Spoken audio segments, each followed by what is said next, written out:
Sí, tiene agua ahí, ¿no? Tiene bien agua, sí.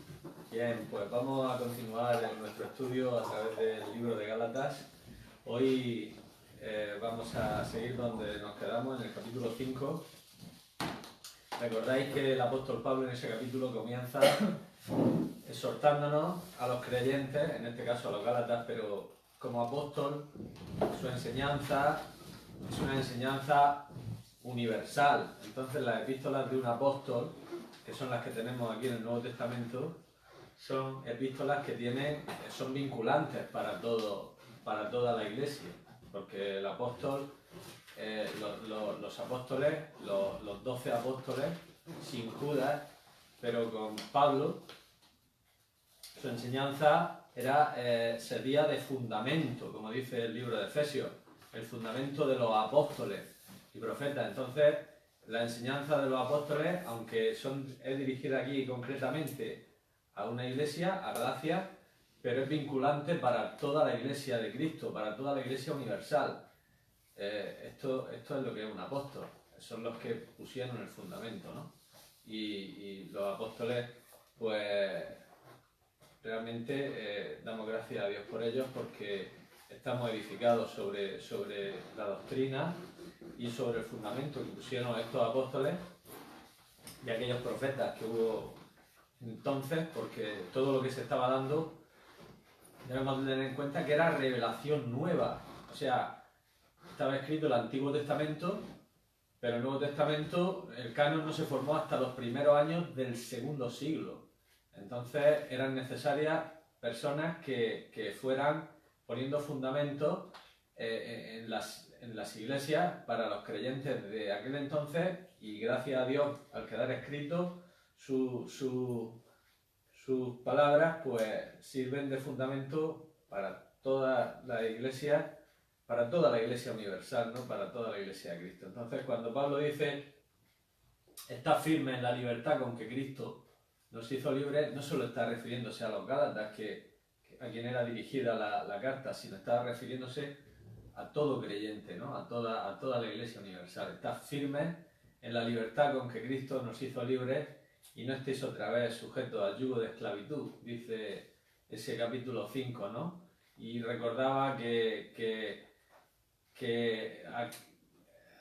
aquellos que se circuncidaban, aquellos que querían pasar por este rito, no les iba a aprovechar Cristo, porque Cristo la justificación y la santificación se logran por ritos, ¿no? Entonces tenían que elegir, y tenemos que elegir hoy en día entre acudir a la gracia, a la fe, o meternos en ritualismo, en cosas externas, en normas de hombres, en tradiciones de hombres, que es lo que realmente se encontró Cristo cuando vino, ¿no? Él se encontró pues una serie de tradiciones que se habían añadido a la palabra de Dios, y tuvo que de alguna forma desmontar un poco todo ese entramado de tradiciones. A veces he oído algo de las tradiciones que había en aquel entonces y algunas eran tan ridículas y tan absurdas, pero bueno, se basaban en esto, porque acordaos que cuando Jesús censuró a los fariseos y a los escribas, ¿no? Les dijo: diezmáis la menta, el eneldo, el comino. Muchas de estas cosas eran semillas, entonces contaban hasta las semillas. Y si eran 100 semillas, contaban 10, o sea, se pasaban medio día contando semillas, ¿no? Y cosas así, ¿no? Y bueno, y claro, Jesús pues tuvo que atacar este entramado de tradiciones que realmente estaban opacando lo que era fundamental, ¿no? Como Cristo les dijo: habéis olvidado de lo fundamental, que es la gracia, la misericordia, el amor. Todo esto es lo fundamental, ¿no? Y ellos totalmente lo habían olvidado, hasta el punto de que recuerdo ese hecho que es realmente asombroso, ¿no? Dice que Jesús entró en la sinagoga y había allí un hombre que tenía la mano seca y lo puso en medio, ¿no? y lo puso en medio y les preguntó, ¿no? Y les dijo, ¿es lícito hacer bien el día de reposo? Era día de reposo, ¿no? Y aquellos callaban, ¿no? Y Jesús dice que se entristeció por ver lo duros que eran, ¿no? No, o sea, no estaban dispuestos a asombrarse de la gracia de Cristo sanando a aquel hombre, sino lo único que les importaba era que quebrantaba el día de reposo. Y Jesús les tiene que decir, dice, pero ¿quién de vosotros si su buey o su asno tiene sed en el día de reposo no lo lleva a beber? No le da de beber, no hace algo por él. O aquella mujer que estaba encorvada y Jesús le dijo, dice, vosotros no desatáis a vuestros asnos y a vuestros bueyes, dice, en día de reposo, o si cayeren en un sitio no lo levantáis, dice, cuánto más esta hija de Abraham que Satanás la tenía atada por 18 años. No eran tan duros como para esas cosas, ¿no? Y a esto es lo que lleva el ritualismo y el legalismo, ¿no? Hace que las personas que se centren en lo secundario, en lo externo, y no se centren en lo que tiene verdadero valor, ¿no? Entonces Pablo les dice en el versículo 3 de ese capítulo 5, ¿no? Otra vez testifico a todo hombre que se circuncida está obligado a guardar toda la ley. ¿Queréis ley? Tomad ley. Toda la ley, de principio a fin. Ya está. Si queréis la ley. No cojáis lo fácil, lo fácil y lo difícil, ¿no? Todo. Y así se lo dijo, ¿no? Y luego nos acordamos que fue donde nos quedamos la última vez en esa advertencia que Pablo hace en el versículo 4, ¿no?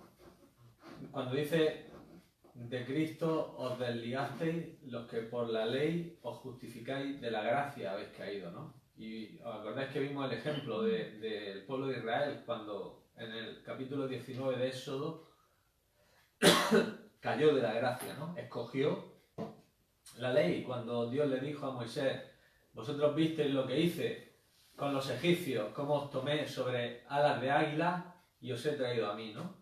Y entonces el pueblo, con una confianza arrogante en sí mismo, escogió la ley.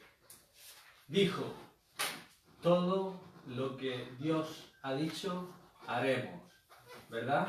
En vez de entregarse en las manos de Dios, en vez de seguir dependiendo de su gracia, que hasta ese momento realmente ellos habían dependido de su gracia, a pesar de sus imperfecciones, a pesar de sus debilidades, Dios los había liberado de Egipto. Dios había provisto un sacrificio, Dios había provisto un libertador, y por pura gracia lo había sacado de Egipto y lo había traído a él, ¿no? Esto debía de haber sido atractivo para ellos y haber dicho, Señor, anhelamos estar en tu gracia, no podemos cumplir esta ley imposible.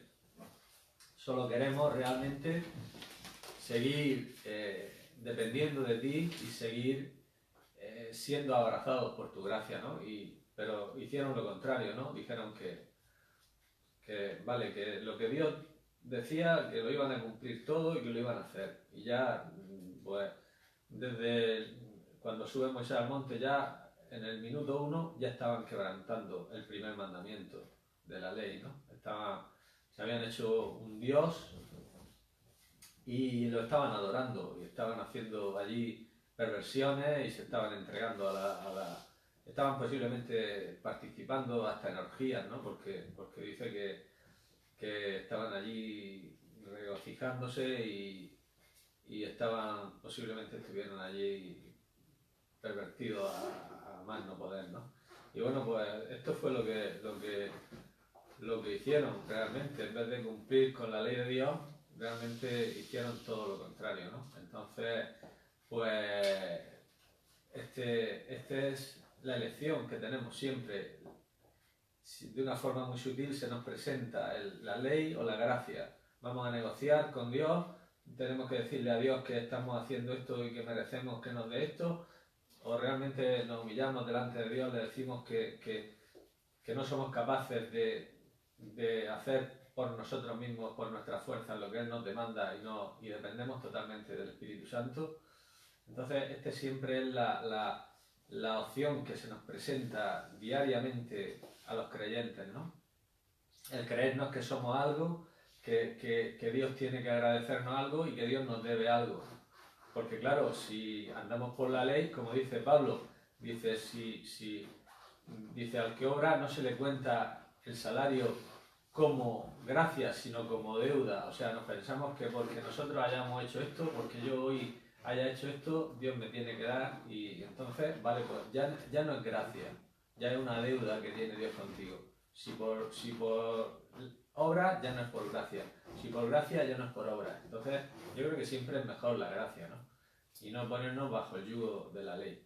Ahora, esto no quiere decir que el cristiano, aunque está libre del yugo de la ley, no tiene que llevar un yugo. El cristiano tiene que llevar un yugo. Jesucristo lo dijo claramente, ¿no? Llevad mi yugo sobre vosotros y aprended de mí, que soy manso y humilde de espíritu, y hallaréis descanso para vuestras almas, porque mi yugo es fácil y ligera mi carga, ¿no? Sin embargo, la figura que presenta Cristo es la figura de dos bueyes que están bajo el mismo yugo. Dos bueyes que están bajo el mismo yugo. Y realmente eso es la vida cristiana, es caminar con Cristo. Es caminar con Cristo, eso es la vida cristiana. Las personas que obtuvieron gracia en el Antiguo Testamento antes de que la ley fuera dada, por ejemplo, Enoc, Noé, de los dos se dice lo mismo, que caminaron con Dios. Dice que con Dios caminó Noé y con Dios caminó Enoc, dice, y no fue hallado porque le traspuso Dios. Se lo llevó, se lo arrebató, iba con él, como siempre iba con él, pues Dios dice, mira, estoy contigo aquí, dice, ahora vente a mi casa, y se lleva, ¿no? Y entonces, ese es la figura que presenta Cristo, caminar con él. El cristiano está en Cristo, por medio del bautismo del Espíritu Santo ha sido colocado en Cristo, estamos unidos a Él. Esto es lo que hace el bautismo del Espíritu Santo, nos une a Cristo, estamos en Cristo, participamos de todo lo que Él es y de todo lo que Él ha hecho, de todo lo que Él ha hecho.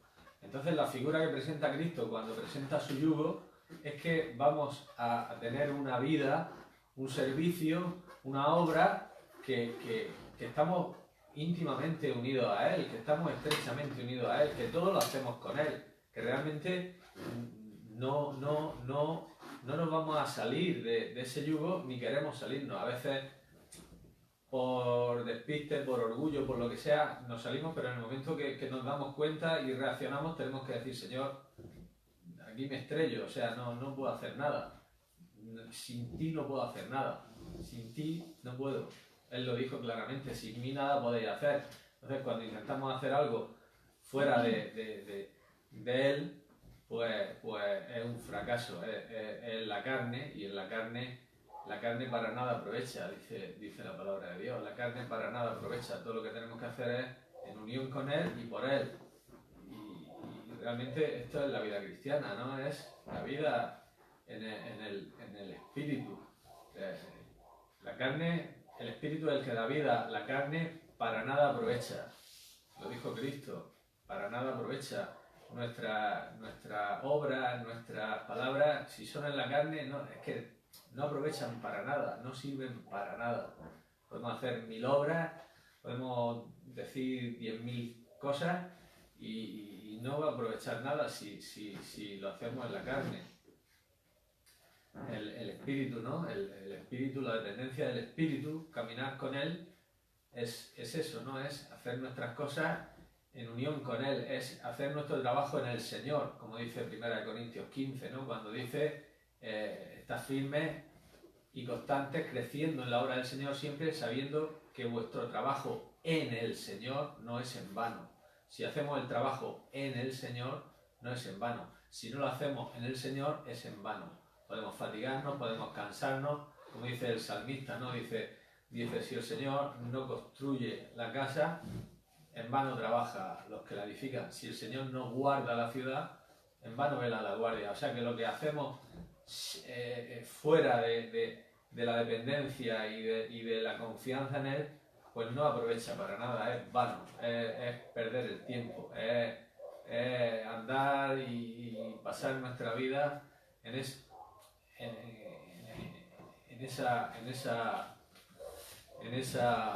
o sea, queremos estar con Él, queremos andar con Él, pues tenemos que hacer las cosas a su manera y dependiendo de Él, porque si lo hacemos a nuestra manera, no conseguimos. Todo lo podemos en Cristo, que nos fortalece, ¿no? Entonces, ese es el yugo que Él nos pone, ¿no? El yugo que Él quiere que llevemos con Él, que andemos con Él y que colaboremos con Él, la obra que queda hasta que Él venga, que podemos hacerla juntamente con Él y entonces pues no nos fatigaremos tanto porque fijaros lo que significa que un yugo lo lleve una persona solo, ¿no? Entonces, si nosotros queremos tirar por nuestro lado, vale, Él nos deja. Pero imaginaros, o sea, un yugo que es para dos, imaginaos lo que es llevarlo a una persona solo, ¿no? Es incomodísimo, es fatigoso, y esto es lo que estaban un poco haciendo los Gálatas y es lo que muchas veces hacemos nosotros, ¿no? Queremos hacer las cosas a nuestra manera, queremos hacer y hacerlo todo sin contar con Él y luego somos capaces de culparlo a Él de lo que nos pasa, ¿no? Luego llegamos a la situación de que a veces lo culpamos a Él, ¿no? ¿Y por qué permite esto? ¿Y por qué me pasa esto? ¿Y por qué si yo hago esto me viene esto? ¿Y por qué? ¿Y por qué? ¿Y por qué? ¿Y por qué? ¿Y por qué? Y Jeremías dice, ¿por qué se lamenta el hombre viviente? Laméntese el hombre en su pecado, ¿no? Entonces tenemos que volver al yugo de Cristo y caminar con Él, porque es la única solución para nuestras vidas, para la obra, para que seamos prosperados y no hay otra, no hay otra. Este es el yugo de Cristo, ¿no? El yugo que debemos llevar, no el yugo de la ley, que es un yugo fatigoso, es un yugo que no hay fruto, es un yugo que nos trae tristeza, ¿no? Hay un pasaje creo que en Isaías, ¿no? Cuando dice que el yugo se pudrirá a causa de la unción, ¿no? El yugo, pero es el yugo malo, el yugo que no debemos llevar. El yugo malo, el yugo legal del legalismo se pudrirá a causa de la unción, ¿no? Entonces cuando viene el poder del Espíritu a nuestras vidas, ese yugo tiene que romperse y se quebrará y se pudrirá, ¿no? Entonces llevaremos el yugo de Cristo, que es un yugo fácil. Es un yugo fácil, porque Él lo dijo. Dice, mi yugo es fácil y ligera mi carga. ¿Por qué? Porque toda la fuerza la lleva Él. Si hacemos las cosas en Él, toda la fuerza es Él. Como Pablo dice cuando habla en primera de Corintios 15, cuando dice al último de todos, hablando de las apariciones de Cristo, me apareció a mí, que soy el más pequeño de todos los apóstoles, pero he trabajado más que todos ellos. Dice, pero no yo, sino la gracia de Dios conmigo, ¿no? O sea, que realmente Pablo había descubierto ese secreto, ¿no? De caminar con Cristo y claro, podemos entender así las cosas que vivió y las cosas que pasó, ¿no? Solamente porque Cristo estaba ahí para fortalecerlo, ¿no? De hecho, él lo dice en una de las cartas a Timoteo, ya despidiéndose de Timoteo, ya estaba a punto de morir, él lo dice, estoy a punto de ser sacrificado, dice, el tiempo de mi partida está cercano, he peleado la buena batalla, he acabado la carrera, he guardado la fe, segunda de Timoteo 4, y luego al final de ese capítulo dice, en mi primera defensa ninguno estuvo a mi lado, todos me desampararon. Se ve que tuvo que hacer una defensa posiblemente ante la corte de César. Dice que todos lo desampararon, posiblemente tuvieran miedo. Dice, pero el Señor me dio fuerza y me abrió la boca, dice, para que por mí fuese cumplida la predicación y que todos los gentiles oyesen, ¿no? Entonces, pues, era una situación, no pensemos que era una situación violenta, estaba ya habiendo una persecución terrible contra los cristianos, estaban ejerciendo ya violencia, los estaban matando, Entonces, se quedó solo, él lo dice, todos me han desamparado, le dice en en la segunda epístola, capítulo 1, y en el último capítulo le vuelve a decir que estaba solo cuando tenía que hacer su defensa, que se quedó solo, y le dice, no les sea tomado en cuenta a los que se han ido, pero el Señor me dio fuerza, dice, y por mí fue cumplida la predicación, ¿no? Entonces, esa vida de ese hombre, esa vida de sufrimiento, de servicio, de sacrificio, solo se puede explicar de esa manera, si no es imposible. Las palizas, las pedradas, los azotes, naufragios, reveses, persecución, eso solamente se puede explicar. Era un hombre que había descubierto realmente el secreto de llevar el yugo con Cristo, ¿no? Pues algunos a través de la historia lo han llevado y han experimentado también lo mismo, han sido capaces de sufrir y de padecer con Cristo y por Él, y ojalá que nosotros podamos también llevarlo, ¿no? Y andar como Él anduvo. El versículo 5 del capítulo 5 de Gálatas dice, pues nosotros por el Espíritu aguardamos por fe la esperanza de la justicia. Nosotros por el Espíritu aguardamos por fe la esperanza de la justicia. La esperanza del cristiano es muy diferente de la esperanza del legalista. ¿Cuál es la esperanza del cristiano? La esperanza del cristiano, en Tito 2.13, nos resume un poco lo que es la esperanza, ¿no? ¿Qué dice Tito 2.13? ¿Podéis leer alguno? Tito 2.13. La esperanza bienaventurada, ¿no? Y la manifestación gloriosa de nuestro gran Dios y Salvador Jesucristo. Aguardando, ¿no? La esperanza Bienaventurada y la manifestación gloriosa de nuestro gran Dios y Salvador Jesucristo, ¿no? Entonces, esta es la esperanza del cristiano, ¿no? Como dice ahí Pablo en el versículo 5, nosotros por el Espíritu aguardamos por fe la esperanza de la justicia. O sea, nosotros estamos esperando que la venida de Cristo a por su iglesia, a por nosotros, los que hemos sido redimidos. Y cuando nos lleve, recibiremos un cuerpo glorificado y ya no pecaremos más. Y ya no pecaremos más. Ya descansaremos del pecado, de la lucha con el pecado, descansaremos de todo sufrimiento, de todo pesar, descansaremos de nosotros mismos, porque tenemos en nosotros mismos la raíz del pecado. Entonces descansaremos de todo esto, ¿verdad? Esa es la esperanza, de que Cristo venga y nos lleve con Él y podamos gozarnos eternamente con Él y ya no pecar más, ya no pecaremos más y ya descansaremos. Por eso dice, aguardamos la esperanza de la justicia. Notemos que no dice que aguardamos la justicia, porque el cristiano es justo. Los cristianos somos justos. Somos justos, ¿por qué? Porque estamos en Cristo y nos ha sido imputada su justicia. Entonces, Dios nos considera como justos. Dice, al que no conoció pecado, por nosotros lo hizo pecado, para que nosotros fuésemos hechos justicia de Dios en él.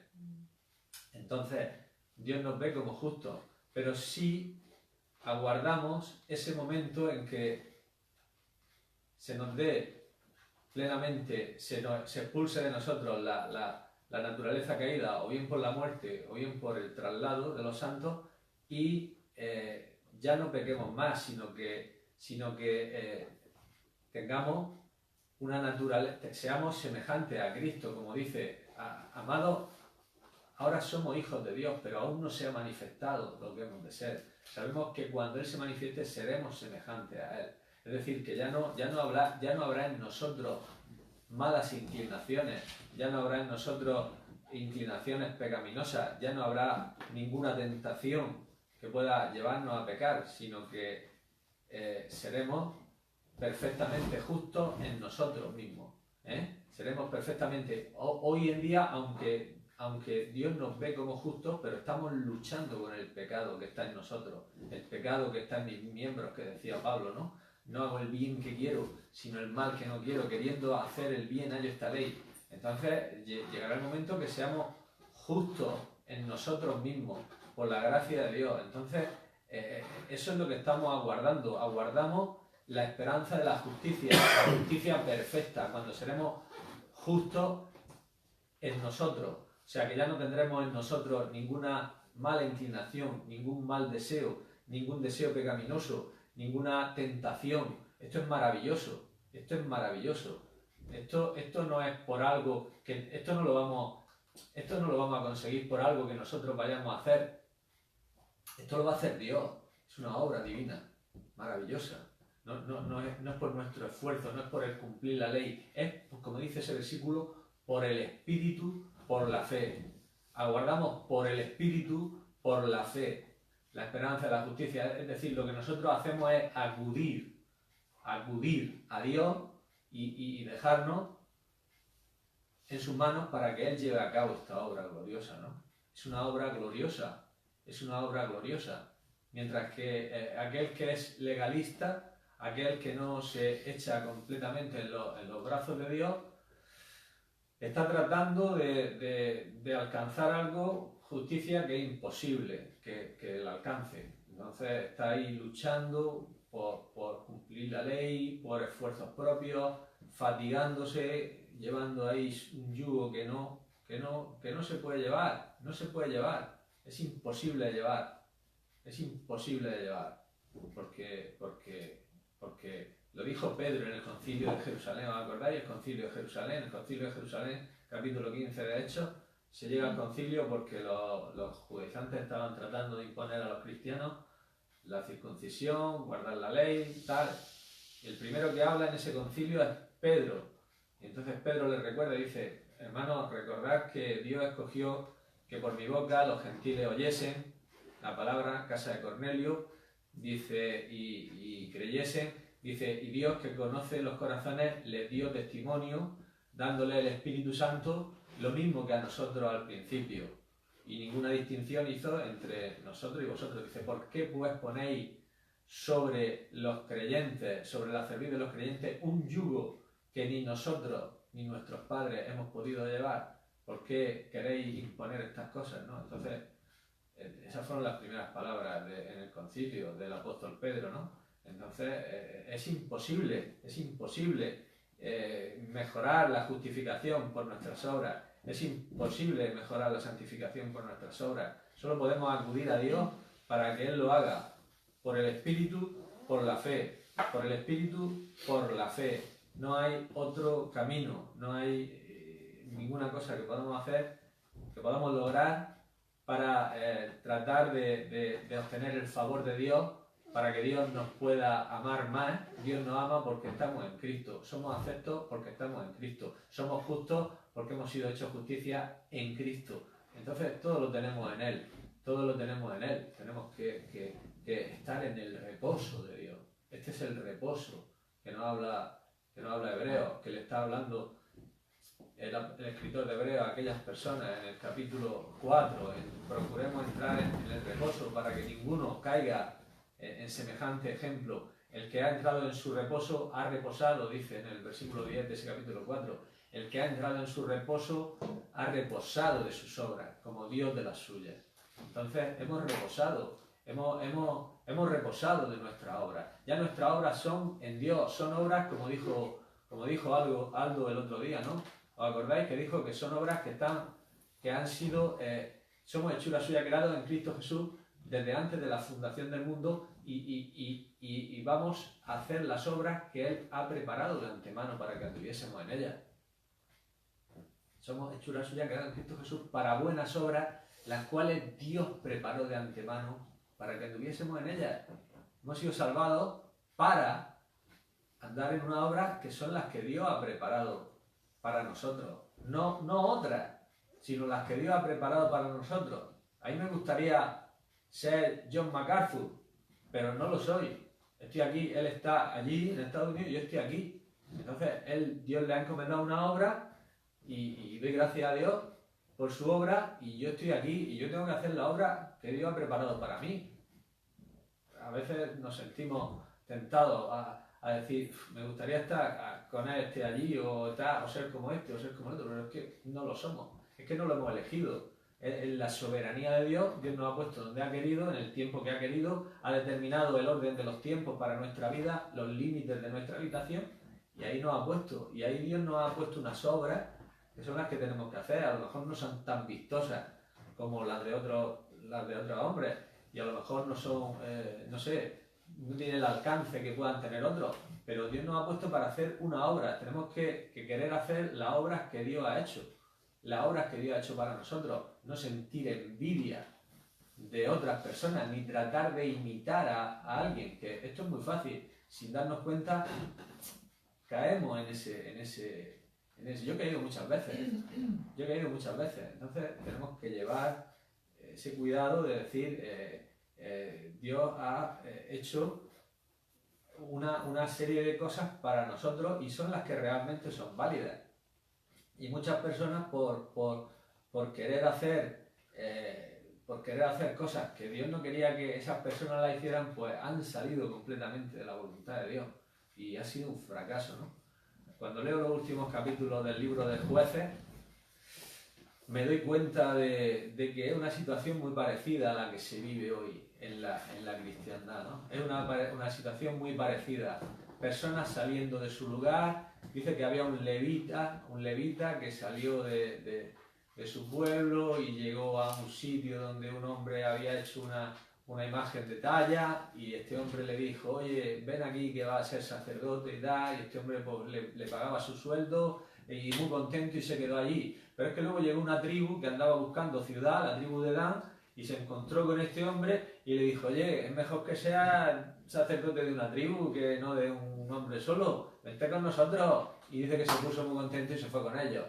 Y luego, bueno, en los capítulos ya siguientes, en los capítulos finales, a partir del 18, vemos también un levita que se había ido de su sitio, se había casado con una concubina, la concubina lo deja, va por ella otra vez. Bueno, es que hay un desorden. Dice, en aquellos días no había rey en Israel y cada uno hacía lo que bien le parecía, ¿no? Y entonces yo a veces me he preguntado muchas veces, digo, Señor, ¿por qué has puesto todo esto aquí en el libro de Jueces? Es que es desagradable, porque a la mujer del levita, cuando llega a una de las ciudades de la tribu de Benjamín, la violan y la matan, y este hombre la corta en pedazos, la manda por todas las tribus se juntan, matan a todos los de Benjamín. Entonces, es hasta desagradable, ¿no? Leer eso. Y yo a veces me preguntaba, y Señor, y un día creo que Dios me dio un poco de luz en este sentido y me dijo, mira, esta es la situación de la cristiandad hoy. Así está la cristiandad hoy.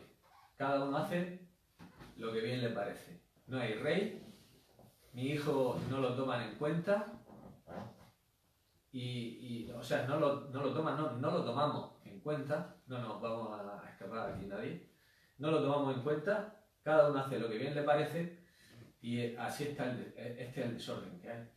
Entonces lo puedo entender. Ya cuando lo leo de la forma, digo, es que se parece mucho a la situación de la cristiandad hoy. Uno yendo para acá, yendo para allá, está con uno, le ofrecen de una tribu, se va, que esto, y así, ¿no? Y entonces, pues esto un poco no sé por qué he dicho esto, la verdad, porque no tenía pensado decirlo y lo he dicho, ¿no? Y nada, pues ya retomando y terminando ese capítulo 5, el versículo 5, porque nos quedamos aquí ya y vemos cómo realmente nosotros aguardamos por el Espíritu, por fe, la esperanza de la justicia. La justicia, hay dos maneras de alcanzar la justicia, no hay más. El Romanos 9 nos lo dice, hay dos maneras de alcanzar la justicia. Y ya con esto termino. Vamos a leer unos versículos. Romanos 9.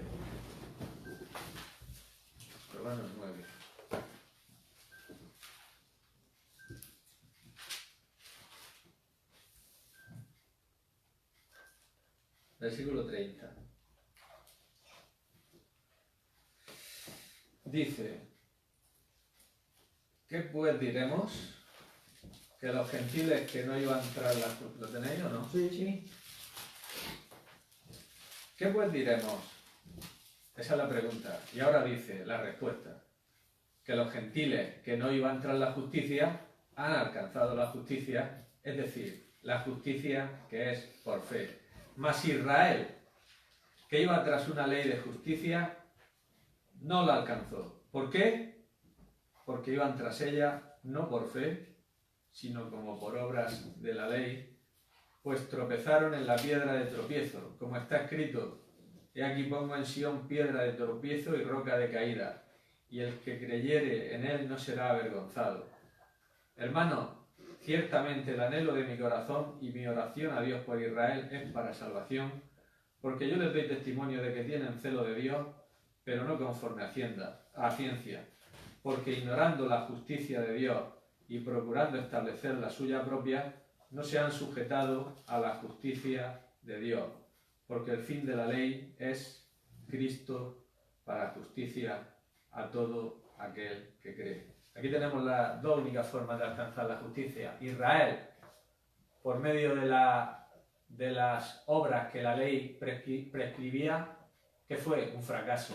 No alcanzaron, porque la carne no puede cumplir las obras de la ley. No puede, es imposible. Sin embargo, los gentiles, como dice ese versículo 30, los gentiles que no tenían la ley, que no hacían, simplemente acudieron a la fe y obtuvieron la meta de la justicia perfecta, la justicia que es en Cristo. El problema del pueblo de Israel no fue falta de celo, porque dice ahí en el capítulo 10, yo les doy testimonio de que tienen celo de Dios, pero dice, pero no conforme a ciencia.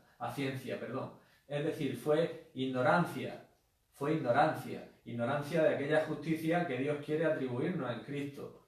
Fue ignorancia de esa justicia que somos cuando por fe venimos a Cristo. Entonces ellos tenían celo y eran muy celosos y muy esto y muy tal, pero no llegaron. Están fuera, tristemente, están fuera. Aquí lo dice Pablo, estoy orando por ellos porque están fuera. El anhelo de mi corazón y mi oración a Dios por Israel es para salvación, porque no están salvados, están fuera. Mientras permanezcan en su propia justicia, están fuera de mi salvación. No quieren venir a mí, no queréis venir a mí. Jesús lo dijo, no queréis venir a mí para que tengáis vida. No queréis venir a mí. Recibid gloria los unos de los otros, buscáis vuestra justicia, no queréis venir a mí para que tengáis vida. Pues ahí tenéis,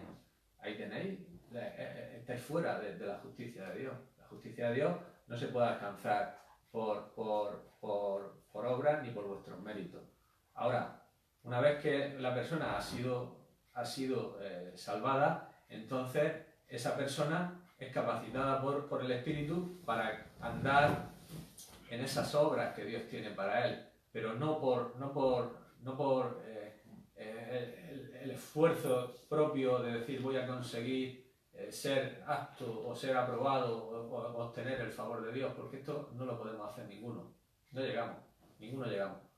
Para poder llegar al nivel que Dios tiene, tenemos que subir, por usar una metáfora, en su ascensor.